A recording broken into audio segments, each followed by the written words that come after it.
सो इस वीडियो में हम बात करेंगे बेसिक्स ऑफ इंग्लिश। अगर आप एक बिगिनर हैं so you must know these things, क्योंकि ये चीज़ें आपको बहुत काम आने वाली हैं। So do watch this video till the end. Before that, hey guys, this is सॉली and welcome to my YouTube channel, and if you are new over here so don't forget to subscribe my channel. So let's get started. So जैसे कि आपको पता है, English में हमारे पास 26 alphabets होते हैं जो कि ए से लेके जेड तक होते हैं। उन अल्फ़ाबेट्स की हेल्प से हम बनाते हैं वर्ड्स, जैसे ब्यूटीफुल, काम, इंटेलिजेंट, राइट, ऐसे कई सारे वर्ड्स बनाते हैं। उन वर्ड्स की हेल्प से बनते हैं सेंटेंसेस, से कई सारे सेंटेंसेस बनते हैं, जैसे she is a beautiful girl. फिर सेंटेंसेस बनाने के लिए हमें 3 चीज़ों की ज़रूरत होती है, जो कि है subject, verb and object. Verb जो होती है वो बहुत मेन रोल प्ले करती है एक सेंटेंस में। बिना वर्ब के you can't make a sentence. So verb जो है वो बहुत इम्पॉर्टेंट है। सो अब एक एक करके समझते हैं कि सब्जेक्ट क्या होता है, वर्ब क्या होता है और ऑब्जेक्ट क्या होता है। सो अब बात करते हैं सब्जेक्ट की। ये सारे हमारे सब्जेक्ट्स हैं, जैसे आई का मतलब होता है मैं, वी का मतलब होता है हम, यू का मतलब होता है तुम, दे का मतलब होता है वे, ही का मतलब होता है वह लड़का, शी का मतलब होता है वह लड़की, इट का मतलब होता है वह, और नेम का मतलब होता है किसी का भी नाम, सीता, गीता, राम या लखन, जो भी नाम है वो। और इट हम लगाते हैं जो भी नॉन लिविंग थिंग्स होती है, जैसे जो सांस नहीं ले सकती या फिर जिन्हें हम मेल या फीमेल में डिफ्रेंशिएट नहीं कर सकते, उनके साथ हम लगाते हैं इट। सो एक और चीज़ है जो कि वी, यू, दे जो होते हैं, ये हमारे प्लूरल सब्जेक्ट्स होते हैं, जहाँ पर हम ज़्यादा जनों की बात करते हैं, उसे हम बोलते हैं प्लूरल। ही, शी, इट या किसी का नाम, इन्हें हम डालते हैं सिंगुलर सब्जेक्ट्स में। सो अब आते हैं वर्ब पर। वर्ब हमारी 2 टाइप की होती है, मेन वर्ब जिसे हम एक्शन वर्ब भी बोलते हैं, और हेल्पिंग वर्ब। मेन वर्ब और एक्शन वर्ब का मतलब होता है जब कोई काम कर रहा होता है, जैसे खाना पीना, नाचना, खेलना, कूदना, ये सारी हमारी मेन वर्ब्स और एक्शन वर्ब्स होती हैं। जैसे मैंने लिख भी रखा है, playing, singing, dancing, reading, watching, going, etcetera, ये सारी हमारी मेन वर्ब्स हैं। हेल्पिंग वर्ब्स, ये सारी हमारी हेल्पिंग वर्ब्स हैं। इनके अलावा भी कई वर्ब्स होती हैं, बट वो वर्ब्स, ये इन वर्ब्स की एक स्पेशलिटी है कि ये वर्ब्स कभी कभी एक्शन वर्ब की तरह भी काम करती है। जैसे मैं आपको एग्जांपल देती हूँ, जो कि मैं आपको आने वाली वीडियोस में भी बताऊँगी। मैं जस्ट आपको एक आइडिया दे रही हूँ कि कैसे ये वर्ब्स एक्शन वर्ब की तरह काम करती हैं। जैसे अगर आपने बोला मैं एक लड़की हूँ, तो क्या आपको इसमें कहीं एक्शन वर्ब दिखा? कहीं खेलना, कूदना, नाचना, कोई काम करना दिखा? जैसे मैंने बोला, इंग्लिश में बोलेंगे आई एम अ गर्ल। अब क्या इसमें कोई एक्शन वर्ब दिख रही है आपको? नहीं। बट इसमें ये जो एम है, ये हेल्पिंग वर्ब नहीं है, ये एज अ एक्शन वर्ब काम कर रही है। सो एक्शन वर्ब की जगह कभी कभी ये वर्ब्स भी काम करती हैं। सो इसीलिए मैंने इन वर्ब्स को लिखा है, जो कि आपको समझना बहुत ज़रूरी है। एक सिंपल सेंटेंस बनाने के लिए ये वर्ब्स बहुत ज़रूरी है। सो चलिए एक एक करके समझते हैं कि ये वर्ब्स किन सब्जेक्ट्स के साथ यूज़ होती हैं। सबसे पहले बात करते हैं is, am, are. Is, am, are जो होता है वो हमारा प्रेजेंट में यूज़ होता है। प्रेजेंट मतलब जो वर्तमान है, जो चल रहा है। वॉज, वर हमारा पास्ट में यूज़ होता है। पास्ट मतलब भूतकाल, जो बीत गया है।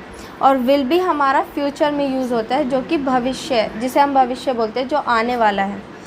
अब सबसे पहले बात करते हैं इज़ की। इज़ हमारा प्रेजेंट टेंस में सिंगुलर शब्द के साथ लगता है, जैसे ही, शी, इट या किसी का नाम। जैसे he is a boy, she is a girl, it is my pen, Sita is my friend. So आपने नोटिस किया होगा सबके साथ मैंने इज़ लगाया, क्योंकि ये सिंगुलर सब्जेक्ट्स हैं। फिर आते हैं एम पर।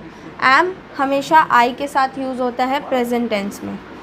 आर जो कि मैंने आपको बताया है प्लूरल सब्जेक्ट्स के साथ लगता है, यू, वी, दे, जो कि मैंने यहाँ पर भी लिखा है। जैसे we are girls, you are friends, they are boys. So ये सारे आपने नोटिस किया होगा, इन सब के साथ मैंने आर लगाया है।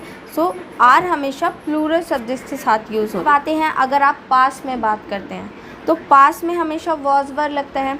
वॉज लगता है हमारा सिंगुलर सब्जेक्ट्स के साथ, जैसे आई, ही, शी, इट या किसी का नाम। वर लगता है हमारा प्लूरल सब्जेक्ट्स के साथ, जो कि यू, वी, दे है। फिर आते हैं फ्यूचर में। फ्यूचर में ऑल्दो हम शैल बी भी यूज़ करते हैं, बट अभी वो कॉन्वर्सेशन इंग्लिश में यूज़ नहीं होता। So will be is sufficient for you. So will भी लगता है हमारा ऑल सब्जेक्ट्स के साथ, I, we, you, they, he, she, it या किसी का नाम, इन सब के साथ हम विल भी लगा सकते हैं। तो इनके अलावा भी कई कंसेप्ट्स आते हैं, जैसे this, that, these, those. This लगता है यह, जब भी कहीं कोई हम एक चीज़ की बात करते हैं तो उसके लिए लगाते हैं दिस। जो भी चीज़ आपके पास रखी हुई है उसके लिए लगाएंगे दिस।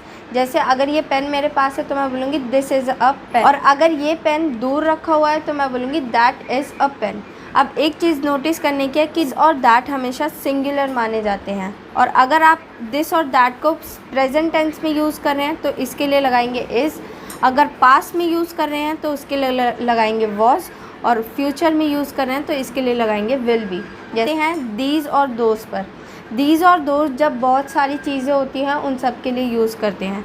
दीज, ये जो भी चीज़ पास रखी हुई है उनके लिए दीज यूज़ करेंगे, जैसे दीज आर माई बुक्स।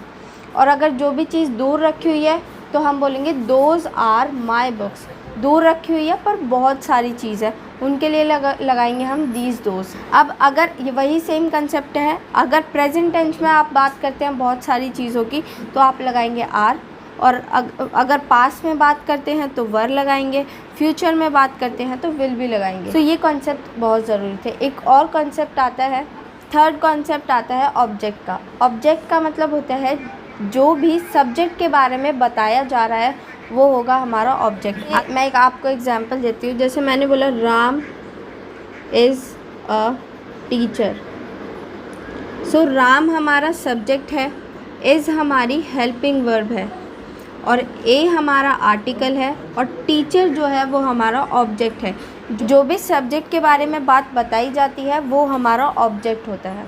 फिर उसके बाद आता है एक लास्ट कॉन्सेप्ट कि आप एक सेंटेंस को 4 तरीक़ों से बोल सकते हैं, जिसे हम बोलते हैं अफर्मेटिव, नेगेटिव, इंटेरोगेटिव और डबल इंटेरोगेटिव, जो कि आपने सुना भी होगा। अफर्मेटिव सेंटेंसेस होते हैं जो कि सिंपल सेंटेंसेस होते हैं, जैसे I am a girl. Negative sentences जिसमें नॉट लग जाता है। इंटेरोगेटिव सेंटेंसेस जो क्या से शुरू होते हैं और इसमें हेल्पिंग वर्ब्स पहले आ जाती हैं। डबल इंटेरोगेटिव होते हैं जिसमें WH फैमिली यूज़ करते हैं, कब, क्यों, कहाँ, कैसे, कब। ये सारे सेंटेंसेस हमारे डबल इंटेरोगेटिव सेंटेंसेस होते हैं। इसमें सबसे पहले WH फैमिली का यूज़ होता है। सो आई होप आप सभी को ये वीडियो यूज़फुल लगी होगी। If you like this video, do like, share and subscribe to my channel. Thank you so much.